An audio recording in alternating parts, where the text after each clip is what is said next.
तो पिछली बार हम लोग ने कंसेप्ट स्टडी किए थे लिमिट ऑफ रिजोल्यूशन और रिजॉल्विंग पावर का।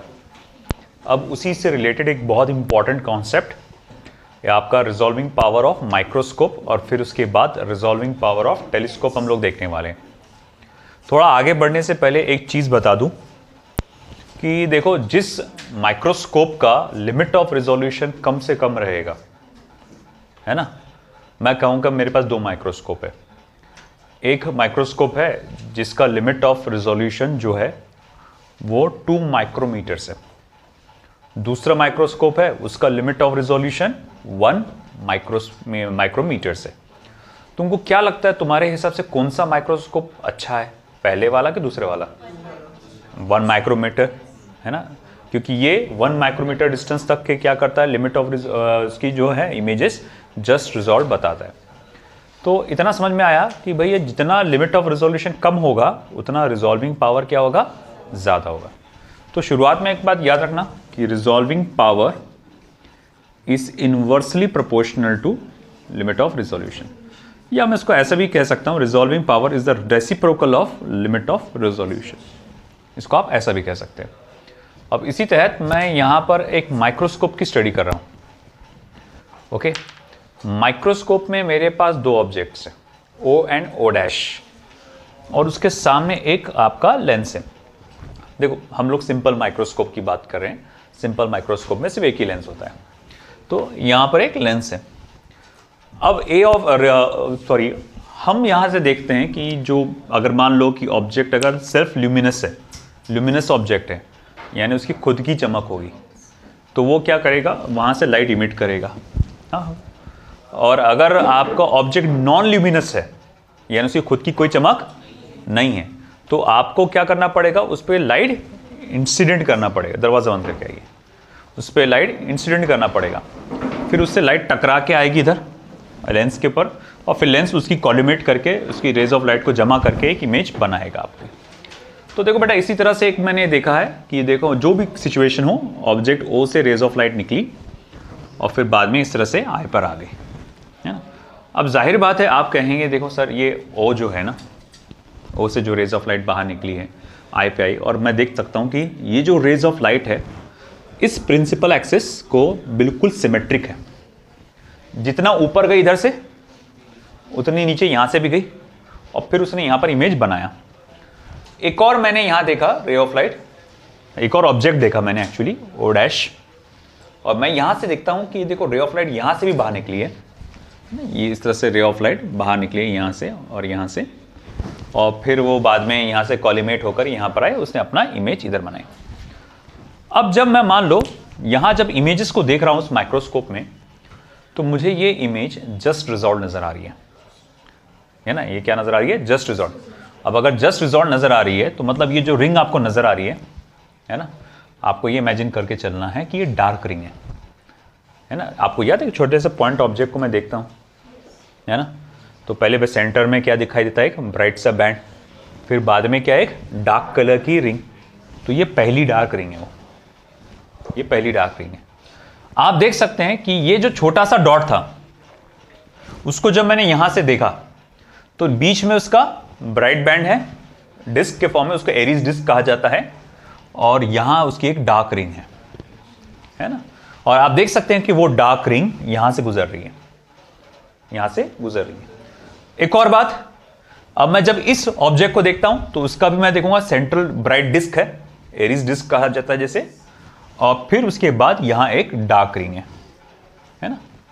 वंस अगेन वो जो पहली डार्क रिंग आती है वो ये है। खास बात ध्यान देने वाली ये है कि ये जो डार्क रिंग है इसके सेंटर से गुजर रही है, यानी सेंट्रल मैक्सिमा से गुजर रही है, और इसकी जो डार्क रिंग है इसके सेंट्रल मैक्सिमा से गुजर रही है, जिसको ग्राफिकली आप ऐसा बता सकते हैं।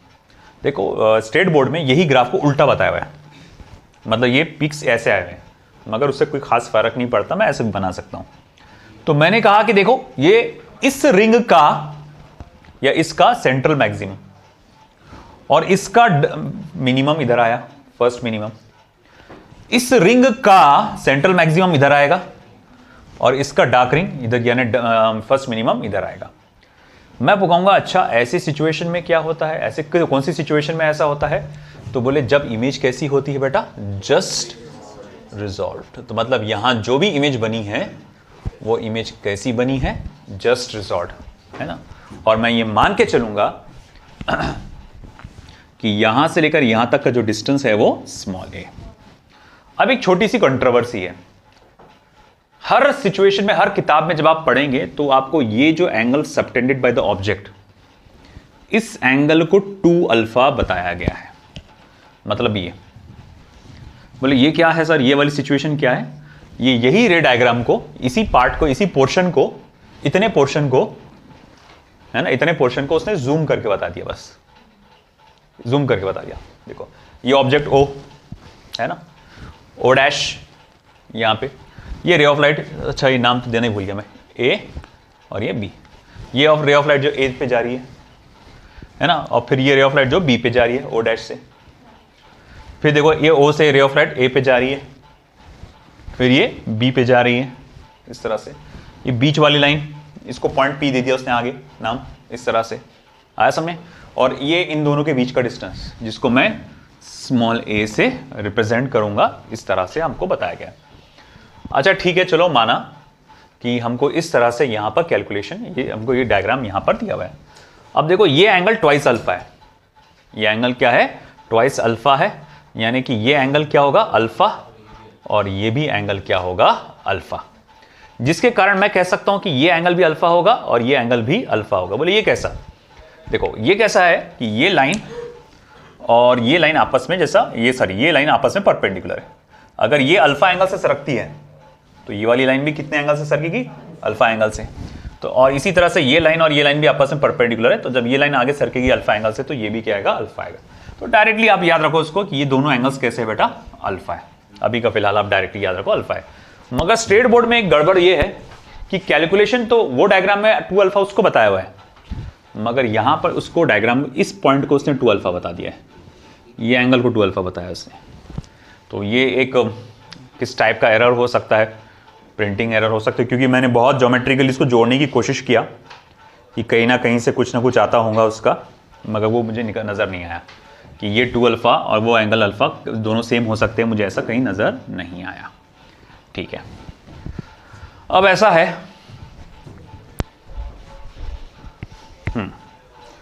अब मुझे जो है देखना है कि यहाँ मैं देखता हूँ कि ठीक है, जो आपकी ये जो O है, O से A और O से B, ये दोनों डिस्टेंस कैसे हैं, सेम है। तो अगर मैं O से A, O से B ये बनाने की कोशिश करूंगा तो यार ये तो फिर बोले मेरा देखूंगा कि मैं ये तो गलत आ जाएगा, ये तो पार्ट डिफरेंस तो क्या आ जाएगा, 0 आ जाएगा।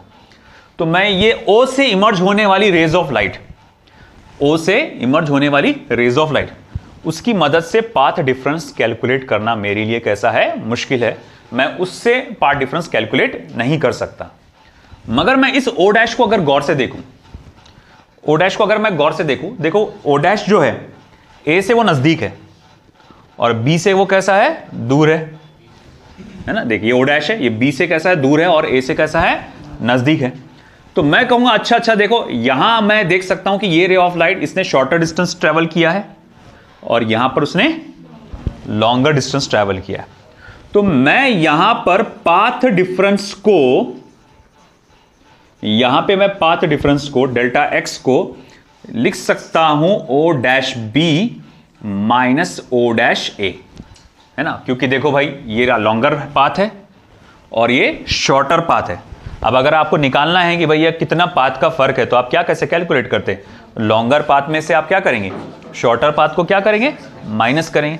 तो ये चीज आपको क्या देती है, पाथ डिफरेंस दे देती है। चलो ठीक है, मान लिया कि ये हमको पाथ डिफरेंस देगी, और इसी चीज को मैं स्टडी करने की कोशिश कर रहा हूं। तो उसको कैलकुलेट करने के लिए मैंने क्या किया बेटा, यहां पे कि देखो यहां पर मैंने परपेंडिकुलर ड्रॉ किया। मैंने इस O डैश से B पे जो रे ऑफ लाइट जा रही है उस पे मैंने परपेंडिकुलर ड्रॉ किया, that is named as OC, और जो O डैश से A के लिए जा रही है मैंने एक परपेंडिकुलर ड्रॉ किया जो कि पॉइंट D पे आके मिलता है। अच्छा ठीक है, चलो मान लिया। अब ऐसा है कि देखो मैं यहां लिख सकता हूं, देखो अब आगे का जो पार्ट मैं बताने जा रहा हूं वो नहीं है स्ट्रेट बोर्ड में। स्टेट बोर्ड में बहुत डायरेक्ट जंप किया हुआ है, तो मैं जो बताने जा रहा हूं कि वो स्टेट बोर्ड में नहीं है और नहीं भी लिखेंगे तो चलेगा, वो direct jump according to the state board direct jump किया तो चलेगा। मैं बोर्ड में जो नोट्स में डाल रहा हूं मैं बोर्ड के हिसाब से डाल रहा हूं स्ट्रिक्टली, तो फिर आपको उसके हिसाब से लिखना है। तो अब देखो बेटा यहां पर मैं कहूंगा, देखो वो जो हमारा ओ डैश ए है मैं उसको लिख सकता हूं D A minus D O dash. तुमको नहीं लगता कि ओ डैश ए इसको मैं D A minus O dash A लिख सकता हूं, sorry O dash D O dash, sorry हाँ डी ओ डैश लिख सकता हूं। देखो ना यहां पे ओ डैश ए, ओ डैश ए, मैं बोलूंगा यहां से यहां तक कितना है डी ए, ये लाइन कहां जाने वाली है ए पे, तो मैं बोलूंगा ओ डैश ए कितना होगा, तो बोले डी ए में से डी ओ डैश को क्या कर दो माइनस कर डालो। अच्छा ठीक है चलो मान लिया। ऑल्सो ओ डैश, सॉरी अब क्या चाहिए, हाँ ओ डैश सी चाहिए ना, O dash part difference is O dash B, हाँ ओ डैश बी जो है, मैं ओ डैश बी को क्या लिख सकता हूं, देखो ओ डैश बी को क्या लिखूंगा फिर मैं, तो ओ डैश बी को मैं लिख सकता हूं O dash C plus C B, O dash C plus C B लिख सकता हूं मैं, O dash C plus C B. ठीक है चलो, अब मैं क्या करूंगा ओ डैश बी को O dash C plus C B लिखूंगा। अब ये वैल्यू मैं यहां डाल देता हूं, देखो delta X is equals to O dash B के जगह आएगा O dash C plus C B minus O dash B, sorry O dash A, और ओ डैश ए की वैल्यू क्या है D A minus D O, minus की जगह क्या हो जाएगा plus D O dash, D O dash O dash C, हाँ ठीक है। अब आगे पता चलेगा आपको बट यहां पे कि सी बी और डी ए ये दोनों तो आपके इक्वल है, सी बी और डी ए जो ये दोनों पार्ट्स आते हैं, ये दोनों पार्ट्स जो है वो इक्वल आते हैं। बोले यार ये कैसे पॉसिबल हुआ कि सी बी और डी ए इक्वल आते हैं, मैं थोड़ी देर में बताऊंगा आपको सी बी और डी ए कैसे इक्वल आते हैं, मगर फिलहाल अभी इतना याद रखो कि सी बी और डी ए इक्वल आते हैं। अब अगर सी बी और डी ए इक्वल आते हैं तो ये दोनों क्या हो जाएंगे कैंसल, तो पार्ट डिफरेंस क्या आ जाएगा delta X is equals to O dash C plus D O dash, रुको 5 मिनट रुको, पार्ट डिफरेंस क्या हो जाएगा O dash C plus D O dash, तो मतलब ओ डैश सी ये वाला पार्ट और प्लस डी ओ डैश ये वाला पार्ट। अच्छा ठीक है चलो मान लिया। अब ये ट्रायंगल को कंसीडर करो, इन ट्रायंगल, इसे इक्वेशन नंबर आप कुछ दे के रख दो, इसे मैं इक्वेशन नंबर 1 दे के रख देता हूं, तो मैं बोलूंगा in triangle O dash O D, O dash O D triangle में देखो, तो मैं साइन ऑफ अल्फा अगर बोलूंगा तो साइन ऑफ अल्फा, ये साइन ऑफ अल्फा है वो हो जाएगा ऑपोजिट साइड यानी कि O dash D upon hypotenuse, जो कि कितना हो जाएगा स्मॉल ए, ओ डैश ओ होता जिसको अपन स्मॉल ए बोल सकते, तो sine of alpha is equals to O dash D upon hypotenuse यानी कि स्मॉल ए। देयरफॉर मैं यहां लिख सकता हूं O dash D is equals to A multiply by sine alpha. अब इसी तरह से सिमिलरली, बिल्कुल इसी तरह से सिमिलरली इन ट्रायंगल, ये दूसरा वाला ट्रायंगल ओ डैश सी इंटू डी, अब अगर मैं बोलूंगा इसमें साइन अल्फा करो तो आप बोलेंगे सर ये भी ऑपोजिट साइड अपॉन हाइपोटेनियस यानी ओ डैश सी अपॉन ए, क्या बोल रहे आप ओ डैश ओ सी, अच्छा ये हाँ triangle A dash O dash O C, O dash O C, तो अब देखो O dash C upon hypotenuse ये, देयरफॉर मैं लिखूंगा O dash C is equals to A into sine alpha. अब मेरे पास ओ डैश सी और ओ डैश डी जो कि डी ओ डैश है उसकी वैल्यू आ गई, तो देयरफॉर मैं लिख सकता हूं फ्रॉम 1, इसी वजह से इक्वेशन नंबर 1 में से मैं क्या लिख सकता हूं कि जो मेरा पाथ डिफरेंस रहेगा वो रहेगा ए साइन अल्फा प्लस ए साइन अल्फा, जो कि क्या रहेगा ट्वाइस ए साइन अल्फा, जो कि क्या रह जाएगा बेटा अपना ट्वाइस ए साइन अल्फा। तो देखो हमारे पास जो स्टेट बोर्ड है उसमें ये चीज डायरेक्ट आई हुई है ना। स्टेट बोर्ड में डायरेक्ट क्या बोला उसने कि पार्ट डिफरेंस बताया पहले ये ओ डैश बी, फिर उसमें बोलता है वो it can be proven that कि part difference can be written as twice A sine alpha. ये जो बीच का जो पार्ट है वो पूरा स्किप है उसमें, है ना। अब वो एक्सपेक्ट भी नहीं कर रहे आपसे कि आप पूरा बताओ करके, है ना। तो भाई आप डायरेक्ट भी जम मार सकते हैं, ऐसा कुछ नहीं है, आपको कोई गुनाह नहीं होने वाला उसमें। तो आप पूरा ट्वाइस ए साइन अल्फा करके वहां पर लिख सकते हैं। अब ये हमारा पार्ट डिफरेंस आ गया, ठीक है। अब जैसे जो पार्ट मैंने कहा था कि भाई आपको बताता हूं कि मैं ये कैसे आया कि भैया ये इक्वल कैसे आया। देखो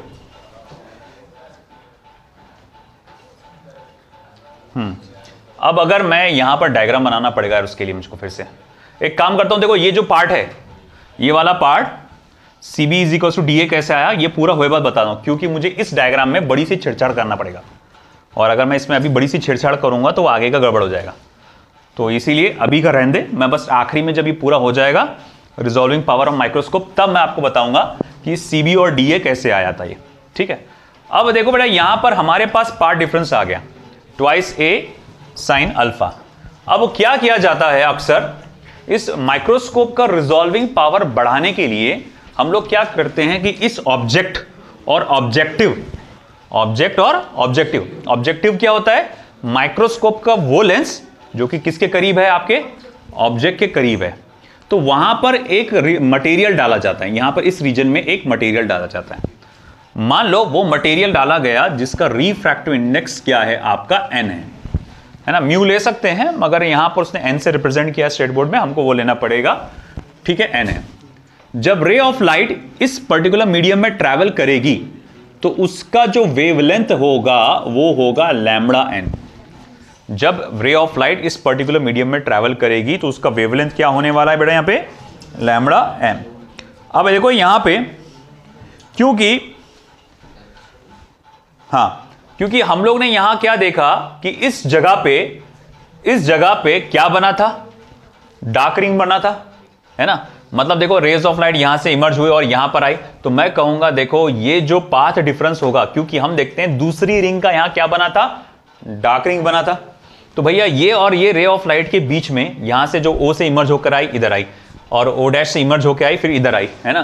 तो मैं बोलूंगा ये जो दो रेज ऑफ लाइट दो अलग अलग सोर्सेस से जो आई, तो उन दोनों रेज ऑफ लाइट में जो पाथ का जो डिफरेंस है, जिसको हम लोग क्या कहते हैं, twice A sine alpha, twice A sine alpha, वो किस चीज के बराबर होगा।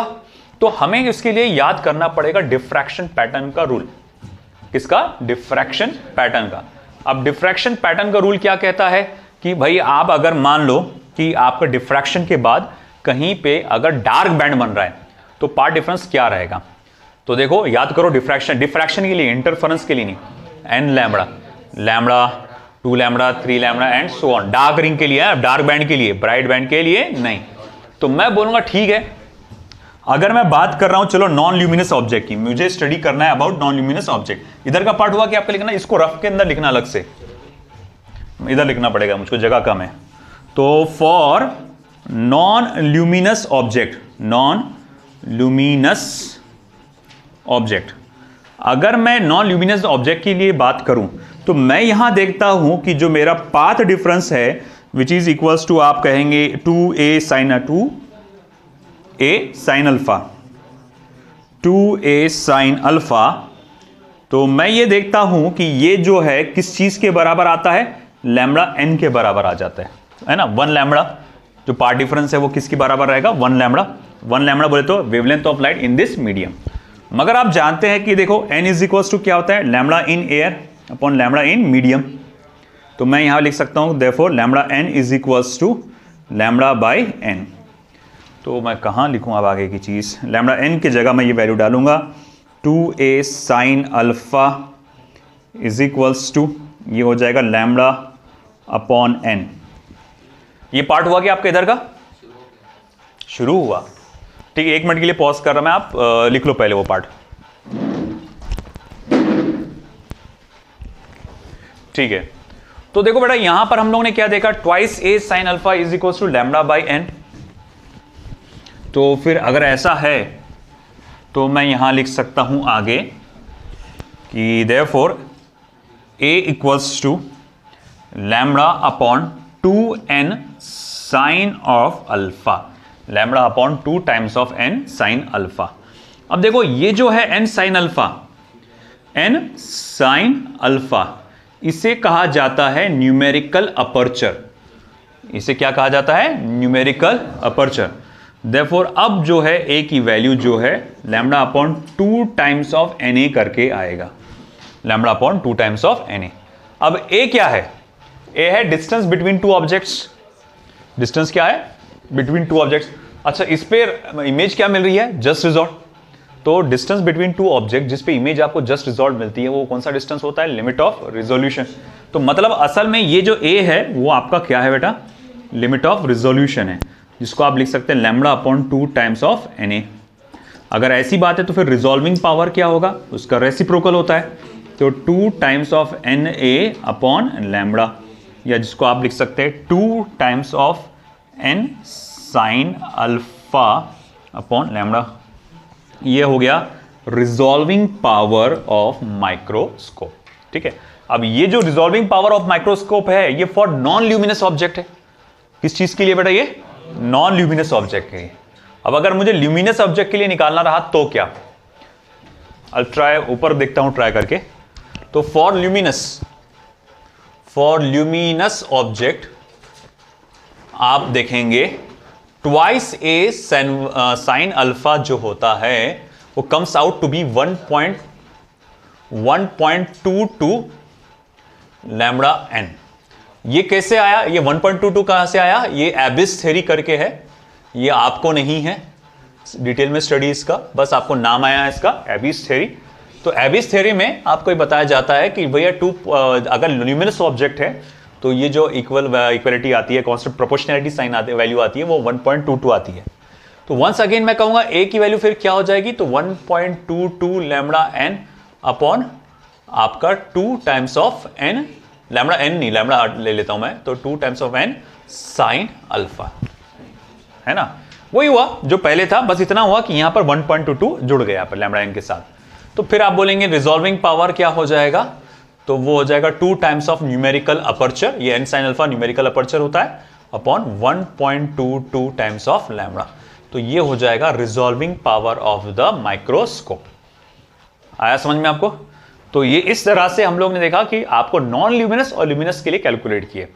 अगर आपको ल्यूमिनस, आपसे सिर्फ इतना बोल रहा है कि resolving power of microscope calculate करो, तो भैया ये दोनों बताना पड़ेंगे, है ना? अगर वो बोलता है हेज क्या छोटा सा है फर्क बस वो, अगर उसने बोला सिर्फ ल्यूमिनस का बताओ तो फिर उधर जाओ, है ना? वहां तक क्या हो, पार्ट डिफरेंस के फॉर्मूले तक, है ना? और फिर उधर चले जाओ। और अगर नहीं भाई नॉन ल्यूमिनस बोल रहा है तो फिर आपको ये वाला पार्ट बताना है। ठीक है, लिख लो।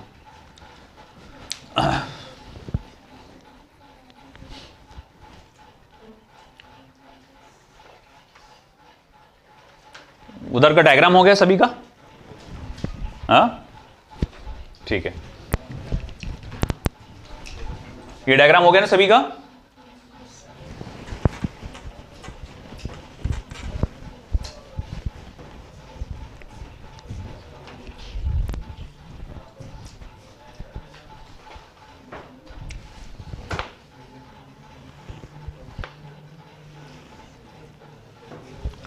ठीक है, ये आपका बीचों बीच है O, यहाँ पे है O डैश, यहाँ से एक लाइट जाएगा A पे, दूसरा जाएगा B पे, ये जाएगा A पे, दूसरा जाएगा B पे।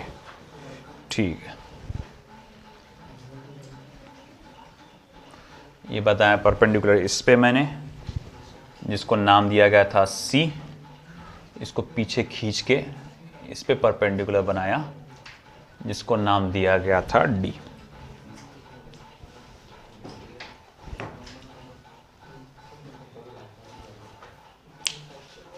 देखो बेटा, यहां पे तुमको मालूम है कि ये जो O डैश है, इधर ले लेता हूं, O डैश A से नजदीक है और B से कैसा है, दूर है।